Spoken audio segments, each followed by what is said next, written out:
यमलोक में पितृपक्ष पूजा। यमलोक का दृश्य बड़ा ही अद्भुत था। चारों ओर शांति, दिव्य आभा और बीच में यमराज का दरबार। पितृपक्ष का समय चल रहा था और पृथ्वी पर हर घर में पितरों के लिए तर्पण, पिंडदान और श्राद्ध का आयोजन हो रहा था। महाराज, पृथ्वीलोक में आज से पितृपक्ष प्रारंभ हो गया है। लोग अपने पूर्वजों का स्मरण कर रहे हैं। हाँ चित्रकूट, यही समय होता है जब पितर अपने वंशजों को याद करते हैं। उनकी श्रद्धा और सच्ची भक्ति से हमें भी संतोष मिलता है। अब कुछ समय के लिए सभी आत्माएं भी यहाँ से धरती लोक जा रही हैं। वो सब कितने उत्साहित हैं। इसी समय अनेक आत्माएं यमलोक से धरती लोक अपने अपने घर जाने के लिए उत्सुक थी। वो सभी आत्माएं अपने अपने घर गईं, जहाँ हर किसी के रिश्तेदार उन्हें श्राद्ध दे रहे थे। लेकिन बूढ़ी कमला और उसके पति मनोहर को किसी ने भी श्राद्ध नहीं दिया, बल्कि उनके बेटे बहू तो कहीं जाने की तैयारी में थे। जल्दी जल्दी सामान पैक करो, हमारी फ्लाइट छूट जाएगी। आ गई बाबा, बस हो गया।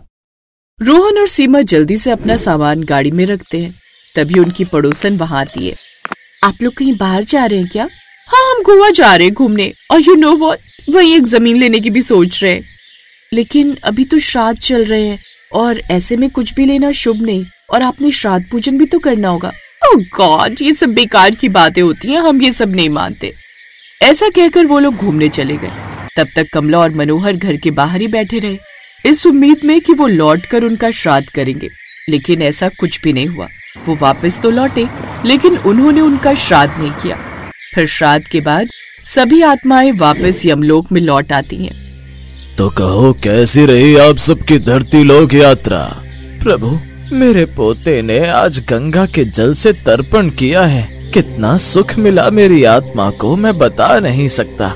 सही कहा, जब हमारे वंशज श्रद्धा से भोजन और पिंड अर्पित करते हैं तो ऐसा लगता है जैसे स्वयं खा लिया हो। सभी बड़े खुश होकर अपनी अपनी बातें बता रहे थे। लेकिन वहीं एक कोने में बूढ़ी कमला और उसका पति मनोहर खड़े थे, जिनकी आंखों में एक अलग ही उदासी थी। यमराज की नजर भीड़ में खड़े पीछे उन लोगों पर जाती है। मनोहर, कमला, क्या हुआ माई? तुम दोनों के चेहरे पर वो प्रसन्नता नहीं। अभी अभी आप सभी पितर अपने परिवार को देखकर आए हैं, तो आप दोनों क्यों उदास हैं? प्रभु, हम दोनों बूढ़े बुढ़िया के बेटे बहू ने हमारा श्राद्ध नहीं किया। वो दोनों बाहर कहीं घूमने चले गए थे। हमने तब तक वहीं घर पर उनका इंतजार किया, इस उम्मीद में कि वो लौट कर हमारा श्राद्ध करेंगे। लेकिन हम दोनों 16 दिन तक धरती लोक पर भूखे प्यासे ही रहे। लेकिन हमारे बेटे बहू ने तो हमारा कुछ भी नहीं किया, न श्राद्ध न तर्पण। फिर हम ऐसे ही लौट आए। भाई धैर्य रखो, हो सकता है अगली बार वो तुम्हें याद करें। ये कहकर उन दोनों की आंखें भर आई। तभी यमराज बोले, पितरों का महत्व केवल अनुष्ठान में नहीं बल्कि उस भावना में है जिससे कार्य किया जाता है। श्रद्धा से किया गया एक तिल भी हजारों व्यंजनों से बढ़कर है। सही कहा महाराज, कभी कभी लोग दिखावे के लिए तो बहुत कुछ कर देते हैं, परंतु सच्ची भक्ति नहीं होती, वही व्यर्थ हो जाता है और कुछ बिल्कुल भी नहीं करते। आप लोग फिक्र ना करें माई बाबा, अब आप दोनों का भी श्राद्ध होगा, क्योंकि आज श्राद्ध का आखिरी दिन है और मैं अपने हाथों से आप लोगों को श्राद्ध दूंगा। चित्रगुप्त रसोइये से कहकर तरह तरह के व्यंजनों की व्यवस्था की जाए। जी महाराज। सभी रसोइये तरह तरह के पकवान बनाने में जुट जाते हैं। साथ ही श्राद्ध की तैयारियां भी कर ली जाती हैं। यमराज मंत्र पढ़ते हुए कमला और मनोहर को श्राद्ध अर्पण करते हैं, जिससे वो दोनों बड़े प्रसन्न होते हैं। साथ ही उन्हें ढेरों पकवान खाने को देते हैं। माई बाबा, आप इन्हें ग्रहण करें, ये सब आपके लिए है। माई, श्राद्ध करना हर मनुष्य का कर्तव्य है और पितरों का आशीर्वाद भी उतना ही जरूरी है जितना कि भगवान का। कई दिनों से भूखी वो आत्माएं पेट भर भोजन करती हैं। साथ ही यमराज को ढेर सारा आशीर्वाद भी देती हैं। आज जो आपने हमारे लिए किया है प्रभु, वो बहुत बड़ी बात है। हमारा खुद का बेटा हमें भूल गया, लेकिन आपने हमारा श्राद्ध किया। उधर धरती लोक पर जिन जिन ने अपने पितरों का श्राद्ध किया, उन्हें तो आशीर्वाद मिल गया, लेकिन जिन्होंने नहीं किया उन्हें उसका दंड भी भुगतना पड़ा, जैसे कि रोहन और सीमा को। अब देखना डार्लिंग, हमें कितना मुनाफा होता है उस गोवा वाली प्रॉपर्टी पर। मैंने उस प्रॉपर्टी पर अपना सारा पैसा लगा दिया, अब मैं बैंक से लोन लेकर खुद का बड़ा होटल बनाऊंगा, फिर तो हम पैसों ही पैसों में खेलेंगे। यस डार्लिंग, और उसके बाद हम अमेरिका, स्विट्जरलैंड हर जगह घूमेंगे, है ना? Yes darling. फिर वो दोनों टीवी पर न्यूज भी देख रहे होते हैं कि तभी एक ब्रेकिंग न्यूज आती है, और इस वक्त की सबसे बड़ी खबर आ रही है गोवा से, जहां एक बहुत ही मशहूर प्रॉपर्टी डीलर मनु पंजाबी लोगों को फर्जी प्लॉट बेचकर उनसे करोड़ों रुपए ऐड कर विदेश भाग गया है। जिन जिन लोगों ने उसके प्रोजेक्ट में पैसा लगाया था उन सब का पैसा डूब गया।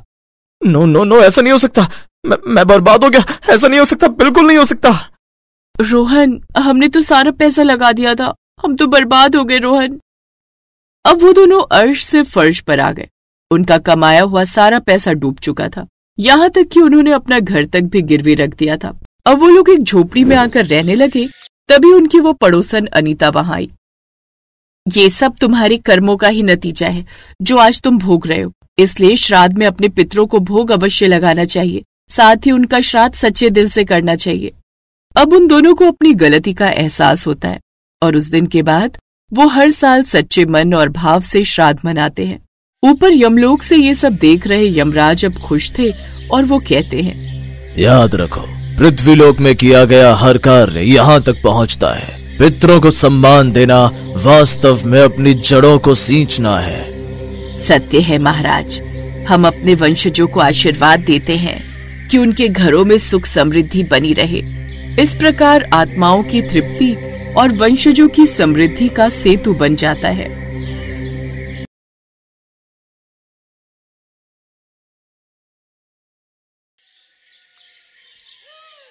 शाम का समय था। पक्षी अपने घोंसले की ओर लौट रहे थे, पर एक छोटा सा बालक लगातार चलता ही जा रहा था। आखिर उसे अपनी मंजिल तक पहुंचना ही था। यही उसके पिता की आज्ञा थी, यही उस बालक का लक्ष्य था। यमपुरी, वही यमपुरी जहां यमराज निवास करते हैं, उस बालक को यमराज से मिलना था। लगातार काफी समय तक चलने के बाद वो बालक यमपुरी के द्वार पर पहुंचा, जहां 2 यमदूत पहरा दे रहे थे।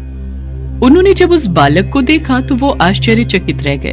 कौन है ये बालक जो मौत के मुंह में चला आया? हे बालक, तू कौन है और यहाँ क्या करने आया है? मेरा नाम नचिकेता है और मैं अपने पिता की आज्ञा से यमराज जी के पास आया हूँ। लेकिन तुम उनसे क्यों मिलना चाहते हो? क्योंकि मेरे पिताश्री ने मुझे यमराज जी को दान कर दिया है। यह कैसा अजीब बालक है? इससे मृत्यु का भय नहीं जो यमपुरी यमराज जी से मिलने चला आया? यमदूत उसे डराने लगे, पर नचिकेता अपने निर्णय से नहीं हटा। वो बराबर यमराज से मिलने की इच्छा प्रकट करता रहा। इस पर एक यमदूत बोला, यमराज जी इस समय यमपुरी में नहीं है, 3 दिन बाद लौटेंगे, तभी तुम आना। कोई बात नहीं, मैं 3 दिन तक प्रतीक्षा कर लूंगा। मैं यहीं द्वार के पास बैठ जाता हूँ। यमदूत ने सोचा कि छोटा बालक है, कुछ देर पश्चात वहाँ से चला जाएगा, इसलिए यमदूत भी अपने कार्य में लग गए। सहसा नचिकेता उस घटना को याद करने लगा जिस कारण वो यमपुरी आया था। नचिकेता के पिता ऋषि वाजश्रवा ने एक बार यज्ञ का आयोजन किया और विद्वानों, ऋषि मुनियों और ब्राह्मणों को उन्होंने उस यज्ञ में आमंत्रित किया।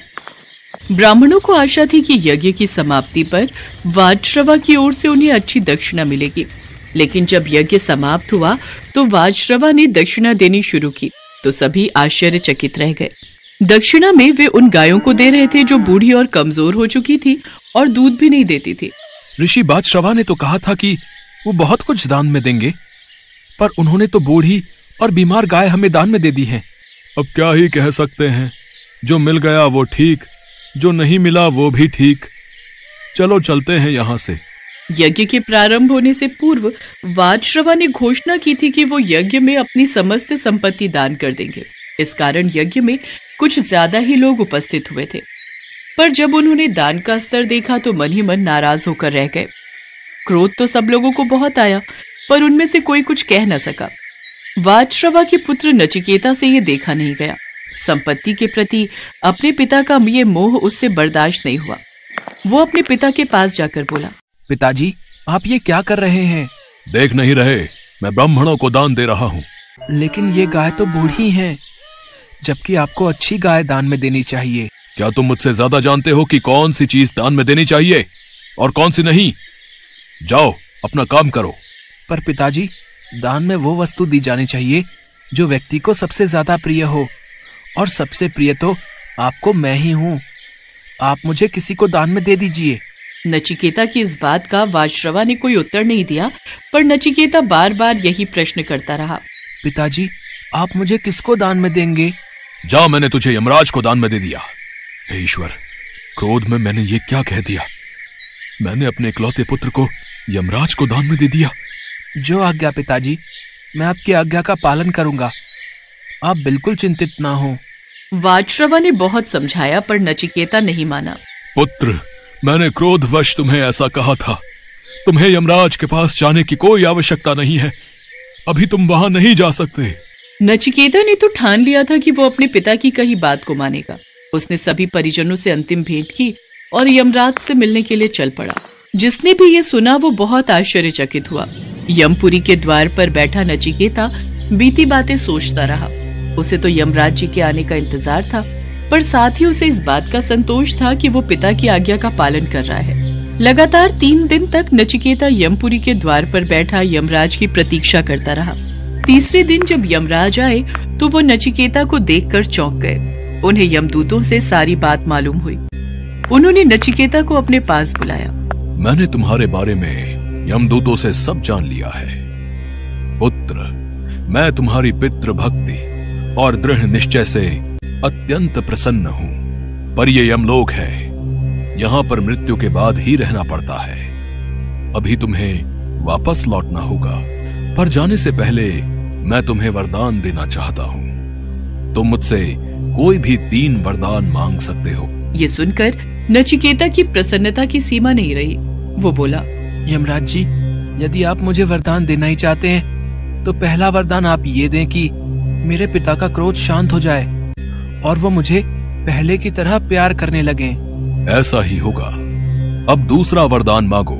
यमराज जी, मेरे पिता ने ये यज्ञ स्वर्ग की प्राप्ति के लिए किया था। कृपा करके आप ऐसा मार्ग बताइए जिससे स्वर्ग की प्राप्ति हो। यमराज जी ने नचिकेता को स्वर्ग प्राप्ति का मार्ग बता दिया कि मनुष्य के सत्कर्म ही उसे स्वर्ग प्राप्ति करवाते हैं, इसलिए सदैव अच्छे कर्म करते रहो। अपना तीसरा वरदान मांगो पुत्र। हे यमराज जी, मुझे जीवन और मृत्यु से जुड़े रहस्य जानने हैं। नचिकेता के मुख से इस प्रश्न की आशा यमराज को बिल्कुल भी नहीं थी।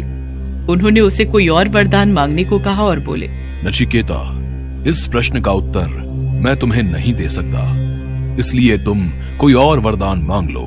नचिकेता ने बार बार उनसे यही वरदान मांगा। तब यमराज जी बोले, किसी की मृत्यु क्यों होती है इसे समझाना बहुत कठिन है।